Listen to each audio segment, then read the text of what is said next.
All right, how's everyone doing? I'm Rich CELENZA. Thanks for tuning in. Can't even say that correctly. Tuning in to the Rich CELENZA Show. WTF are you talking about?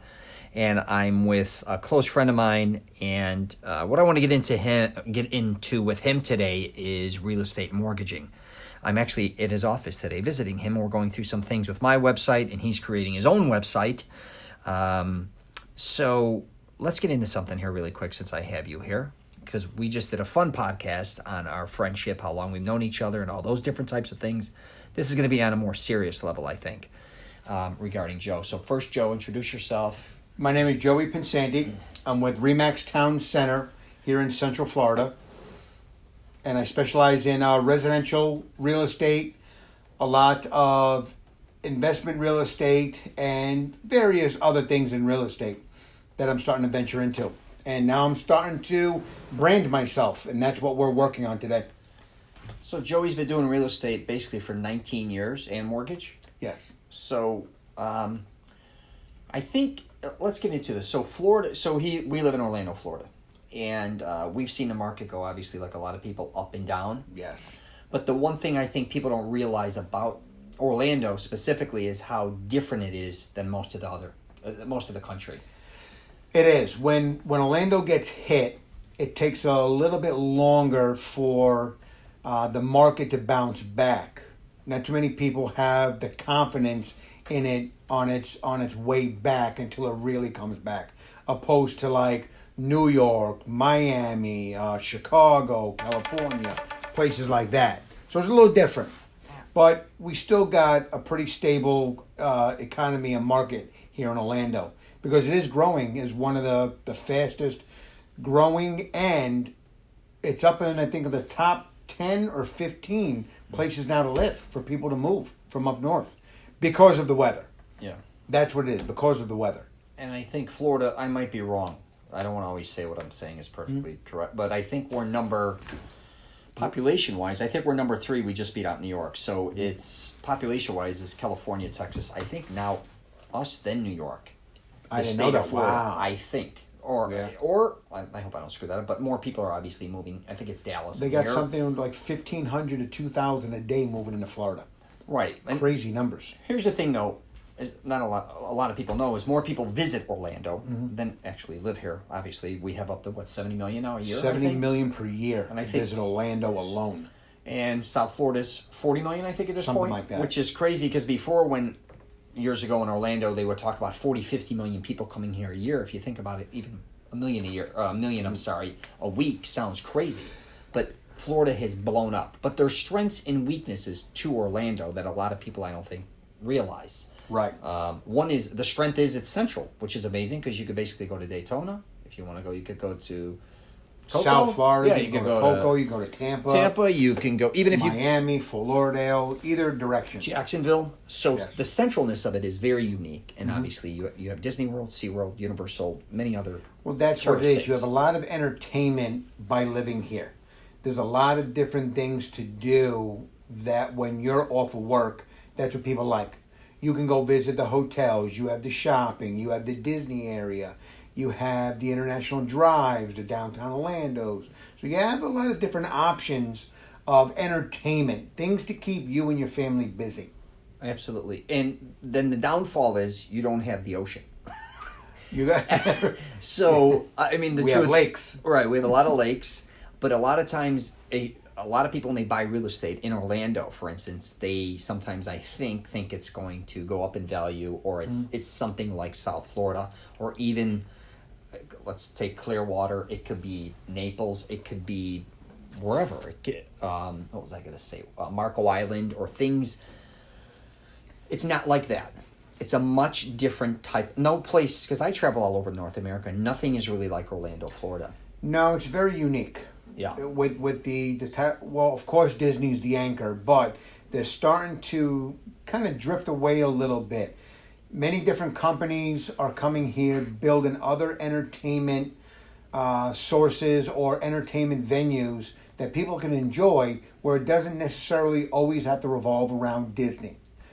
Right. There's a lot of different things, whether you want to go dancing or for lounges or for a nice martini, or you want to go something for the children. Yeah. There's many places to go now that these companies realize so many people are moving in that we can build something that just doesn't always revolve around Disney. Right, or kids. Right. Right. We're not so saying there's it's a lot right. of choices. Right, we're not saying it's turning into Vegas, but there is No, definitely never, yeah. but it's definitely turning into more. It's not just family oriented. Exactly, it's not just kid oriented. Where when we first moved there, it was all Disney, All Wet Disney. and Wild, Everything you did SeaWorld, was Disney. even Busch Gardens, or like everything was geared towards children. But now, as time is going on, it's definitely gearing towards everyone. Well, because they see the families moving here, one for the weather. The schooling system is starting to straighten itself out. Yeah, that was rough. It was rough, where the average schools were C's and B. Now we have many schools that are A-rated schools, from the high schools, middle schools, even the elementaries. So that's really taking a good turn, and the people are noticing that. And with the weather, with that, and with the things we were just talking about, the entertainment, it's becoming a very comfortable place to live. Because they're seeing that up north, and many of the hardship challenges with the weather from now up north are getting not only snowstorms, but they're getting hurricanes now. Yeah, the and weather's the definitely Northeast. changing. Absolutely. So it's different. Yes. Yeah, I think Florida, at least Orlando, Central Florida, it had issues with zoning. Yes, because big zoning before all of a problems. sudden you'd have beautiful area. I don't want to get into it, and then all of a sudden they'd open a Walmart, or you'd have a great, you'd have a beautiful town, and then all of a sudden they'd put a Winn-Dixie. Nothing against Winn-Dixie or McDonald's, like they would put. It's not regulated. Yeah, it was not regulated. Now it seems like it's getting a little more regulated. It is. You're not allowed. You can't put these kinds of stores or certain things next to, high level areas, because it does bring down the value. It takes a hit to the value, and they did that in a few areas, but you can't really do it as much anymore. Yeah, and Orlando in general it's a very confusing place, because I'll just say, let's take the airport area, Lake Conway area. So one of the biggest lakes in Orlando is the Lake Conway area. It's a chain of, that's where my father lived on, 3 or 4 lakes. Lake Conway is, I don't know if it's the biggest specific lake. It's the second biggest chain of lakes in the Central Florida area. Right. The biggest is the Butler chain. Right. So the Butler chain is the biggest. But as far as just independent lakes, it's a monster.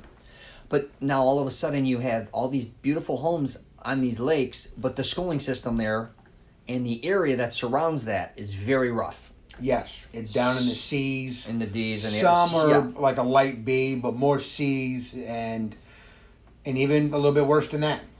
So let's just use, for instance, so I had to go to summer school here.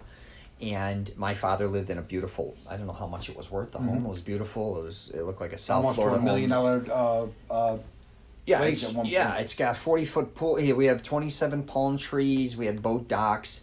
And at that time, it was an F school. I'm not going to mention where it is. I don't need to do that. But then Joey, for instance, he went to high school in an area, and his home was probably worth a quarter of my father's home. Right. Well, yours was worth $1 million. Mine was maybe $200,000. Right. But I was in a super A-rated school district that produced doctors. Yeah, and exactly. Business people and the programs. Yeah, and that's where it gets very confusing. I'm just using those two for examples. And you do have areas like Islesworth, Bay Hill. Right. Those are exclusive. But what gets very interesting with Orlando, and you could take College Park, downtown Orlando, and even Winter Park, gets intertwined from being within a good area and a very bad area very quickly. That can even include downtown, I think, for the most part, right? You could be in College Park and all of a sudden across the street, and you're in Paramore, which is one of the worst areas in the state of Florida, let alone. Well, all because years ago it wasn't regulated. Now they have officials, people that are up in the city official positions, that are now taking a better stride on organizing it better. Absolutely. They're taking more of an initiative, like, wait a minute, we have a problem, it needs to be solved. And they're starting to solve it. That's why more people are moving here, because they're realizing when they do their investigation, when they do their research, they're seeing these areas where they were maybe an F school or a D school are now a B school, and increasing. Right. So that's very important to the people, especially the families. Yeah, every city has their issues. You have wealth across from poverty and whatever. That's not. But if you are going to buy, I would say in Orlando, look at your exit strategy, I would say. And I don't mean that in a bad way, because a lot of people are very transit or change their mind when they get to Florida. Right. They'll move in, they'll come from up north or wherever you're coming from, and they'll first buy whatever, find a good deal. And then when they're here for a year or a few years, then they start thinking, wait a minute, I'm in Orlando, I like Orlando, but I want to live in Maitland, or I want to go to Bay Hill now. Or they decide and say, hey, I want to go to Clearwater, or I want to go to St. Pete's, or I want to go all of a sudden to wherever. Right. You want to make sure your home is marketable when you decide to move up. If you want to, you're growing family, you want to get a bigger house, you want to make sure that what you buy is marketable once you decide to go somewhere else. Yeah, because it's not like up north, even Chicago, the Midwest, or even the West Coast, because the consistencies, they're much more consistent with real estate. Here, it's not as consistent. And it's not, because again, up north, or even New York, Boston, schooling systems are always very consistent. Right. Things don't change as much, I guess is what I'm saying. Things change here and evolve, good and bad. Where the consistency, say in New York, things change, but usually for a lot of times for the better. I'm saying real estate. But if you get here, something may happen and all of a sudden the value of your home could very well decrease. And it's also not sometimes as easy to get a profit off your home. Very true. Like I said, it comes all the way down to marketability. In the better areas where you have the better schooling systems, you look at it, how long is my house or the other homes in the market in this area on the market? Usually a home in a better marketable area is only on the market for maybe a 30-day time frame. Right. Where other areas, it can be 60, 90, 120 days before you even get an offer. So those are the things you want to look at in the area, that if you ever did decide to move somewhere else. Yeah, like downtown Orlando, a lot of people... I just saw a comedian, Sebastian Maniscalco. That's one of our favorite comedians. And it was funny because he travels. He's been a comedian for I don't know how many years. And he said, I never even knew there was a downtown Orlando. Because he only knew, like a lot of people, they only know... They Disney. relate... Yeah, Disney, Universal. Right, they only go... he probably went to Point Orlando. I'm sure he probably did something there. They all know that, the Comedy international Club. area, the Lake Buena Vista area. Right. Because that's what put Orlando on the map. Yeah. But now Orlando is becoming a more family-friendly town, and that's why so many people are moving here. They're starting to learn more about it. Other family members are moving here, and then relaying that information onto them, telling them all about it. Well, it's not just Disney anymore. You have this entertainment complex. You have the baseball fields that are being built. You have the parks that are available for you to take your family to in these different areas that people didn't even know existed. Yeah, and a lot of people when they visit Lake Orlando, they think of Disney, but Orlando's really like 30 miles north of Disney. Basically, Disney's Lake Buena Vista / Kissimmee, St. Cloud area. I mean, if you want to combine those. Right. It's not really Orlando. It's kind of like O'Hare Airport is saying it's in Chicago when it's not even near there. 30 minutes away. Yeah, right. Right, exactly. The same thing with L.A. Yeah, when people move, say I know a lot of people, I think your parents were one of them maybe, they come to Orlando and they hang out in Disney and whatever, they think when they move to Orlando it's going to be the Disney experience or that lifestyle, when a lot of times it isn't. Because... Well, we didn't learn that until we got here. Right. We first, originally in 1984... we were looking right down the street from Disney. We were looking in the Kissimmee area until my father's sister had a townhome over in the Altamont area, which is 30 minutes from, or 40 minutes from Disney, and a good 30 minutes from Orlando. And that's where we ended up living, moving. Right, which was a great move. Which is the school system. Yeah, sometimes is an A-rated school district. He fell kind of in a pile of shit and came out smelling like a rose. Yeah. Where my father, hypothetically, when he went to sell his home, he had the lake, which is pretty amazing. Don't get me wrong, because it's lakefront property. But the schooling is so horrific, and a lot of the surrounding areas again was rough. And here's the thing about downtown Orlando. That's where Joey works. But it's not your regular style downtown. Right, not like the major shopping, cities. Right, it doesn't have the shopping. It's all mainly lounges and drinking establishments. But now it's starting to bring in a few. More residential is coming, but it does take time. But for a long time, there was no shopping at all. Yeah, so you have like the Magic Play here, and then you have the Bob Carr. Got the Bob Carr, and then now the Dr. Phillips Center for the Performing Arts. So that's a big one. That's bringing more restaurants. Right. But up until then, it was just nothing but a drinking establishment. And it's not as big as Tampa, but if you've ever, a lot of people know the size of it. Yeah.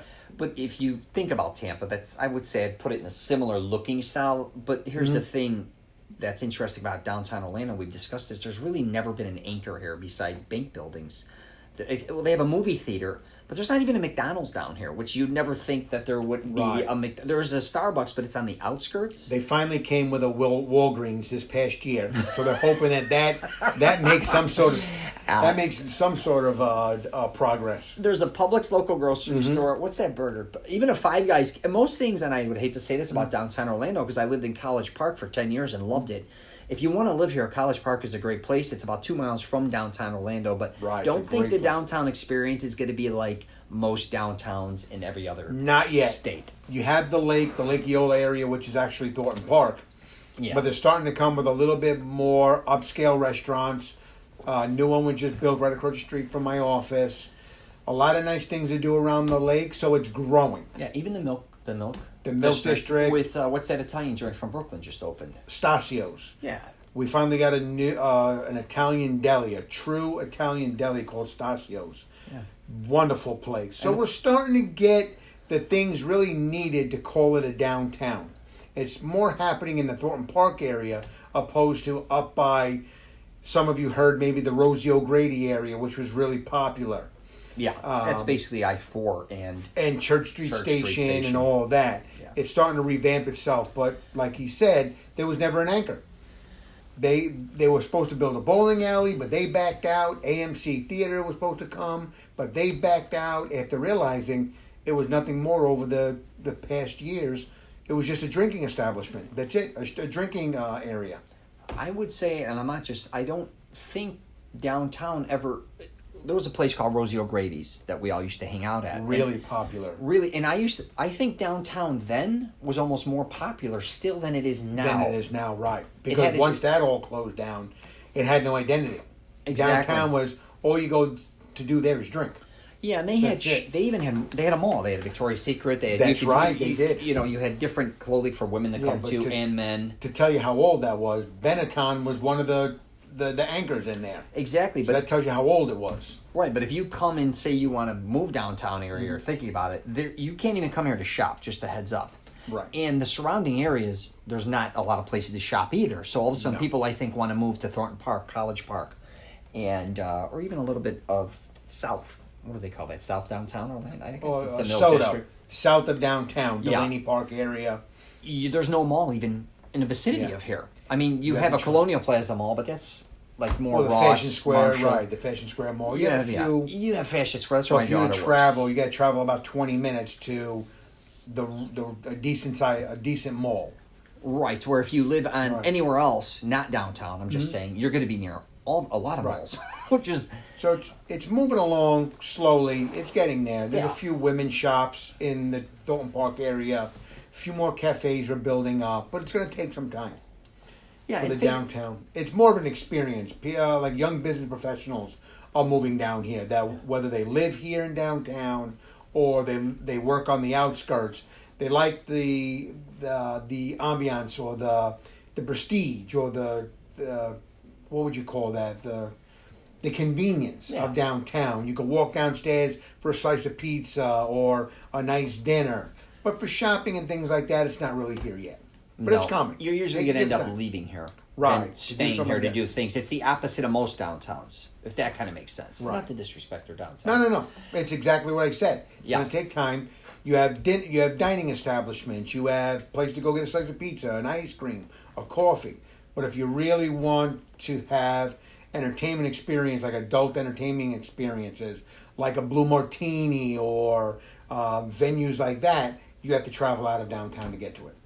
Yeah, and if you're moving here, I think what you got to realize, in my opinion, is do you want to live like a tourist do you want to live like a local?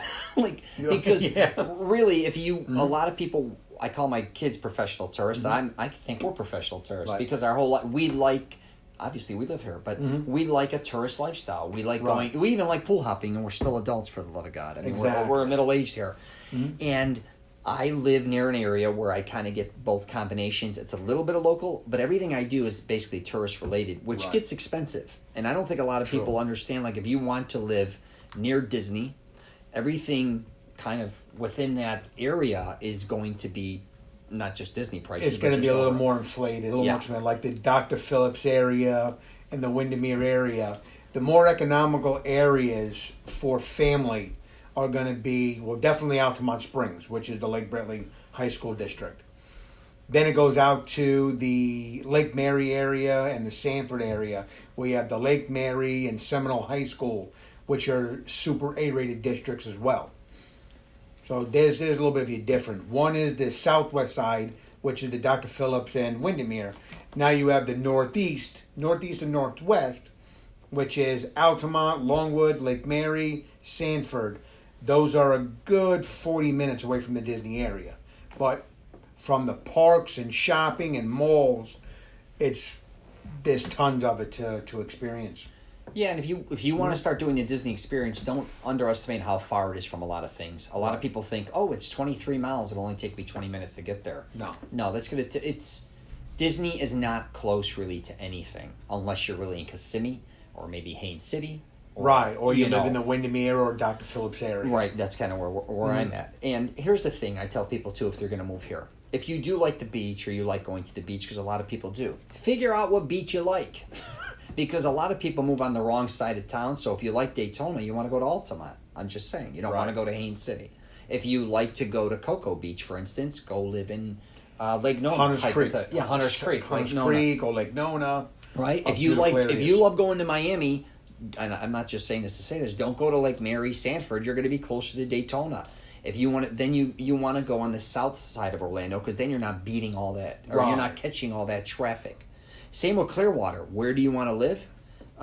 If you like going to Tampa, for instance, but you still want to live in Orlando, you want to get on the opposite side of town, where you Kissimmee, Point Siena area, Champions Gate, even Winter like Garden, that, beautiful Winter Garden, absolutely. Yeah, so when you move here, think of all those things, because I think people blow that all the time, or they just come here and then they discover what beach they like. My buddy Jimmy just came to town, and which was pretty ironic, he loved Cocoa Beach. Because he always comes to Orlando, or he goes to South Florida, but he don't like all the craziness involved. But if you get into Daytona, Ormond, that's busy.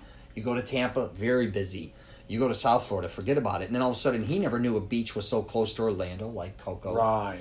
New Smyrna, where it shuts down. It's kind of old school Orlando, what you say. And if you go to a place like Lake Nona, hypothetically, it's growing there, you're really only about 50 miles from a beach. 45, You're 45 minutes from a beach. So you can almost live in, like, work in Orlando or live in between both. A lot of people realize that. Right. Many people live in the Cocoa area or the Melbourne, and they travel into Orlando for work. It's almost no different than somebody in, Long Island traveling into New York to work. Or the same vice versa, live in the suburbs of Chicago, like in Schaumburg, or an area like that, Oak Brook, or by the O'Hare Airport. Like a cousin of mine, he travels into downtown Chicago to work. Yeah. Takes him 50 minutes. Yeah, and there's only really one major airport, so if you travel a lot, again, try to make sure you at least have expressway access to that, because that could become a nightmare for you. Just a heads up with that. Because the next airport is Daytona, which is not what you want, and then you're in Tampa. Right. I mean, there's a private airport downtown, but for the most part, if you travel a lot, and that's one of the reasons I live where I live, because I kind of found a place where it's Metro West area. Joe knows about it, and I could take any expressway to where I need to be very quickly, and it's kind of close to the airport, close to Disney, close to downtown, close if I got to jump on the turnpike. Right. So, well, you have accessibility to a lot of different things here in Orlando. Yeah. So, anyways, we'll wrap it up there. We got to eat lunch. Well, thank you very much. I appreciate having me on this show. Yeah, so this was more of a serious one. When I'm usually going to be with Joe, we're going to be doing funny friends things and that. And we'll do other serious ones too, I think. But yeah, if you get a chance, you can check my YouTube channel out. It's just Rich CELENZA. You could see me on Facebook, LinkedIn, Twitter, and Instagram. Joey is on LinkedIn and Facebook. I'm on LinkedIn under my name, Joseph Pensante. I'm on Facebook under the Allegiant Group by Remax Town Center. You'll see me on there. Yeah, my business page. Yeah, leave a comment, share, Please. let us know if you need any. If you're moving here, especially from up north, or you're looking for somebody who knows the area, I think he's going to be hard to beat. You'll be able to contact me. Easiest way, go on Facebook, pull up the Allegiant Group, and you'll see it. And you can contact me immediately. Yeah. I thank you very much. All right, it was good. Let's go eat. All right, take Bye-bye. care.